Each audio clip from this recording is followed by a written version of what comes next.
Allahu Ekber. Bismillahirrahmanirrahim. İyyâke. Allahu Ekber. Allahümme salli ve sellem. Allahu Ekber. Allahümme fir lehdîna ve meyyitina ve şehîdina. Allahu Ekber. Allahu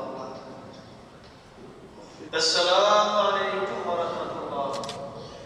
Buyurun duayı kontrol ediniz. Ey bir olan ve hiçbir şeriki bulunmayan, ey bütün mülk onun olan ve bütün hamd sadece ona mahsus olan, bu Cuma namazı vaktinde ellerimizi sana açıp yalvarıyoruz. Kerim kitabında bana inanın, şehit olan kardeşlerimizin bir haber, Müslüman olarak kendimizi sana şikayet ediyoruz Rabbi. Halimizi sana arz ediyoruz Rabbimiz. Filistin'deki, Gazze'deki kardeşlerimize yardım eyle, onları muhafaza eyle, muzaffer eyle ya Rabbi. Dine indirdiği kitaba ve vahyi kullarına yardım eyle ya Rabbi.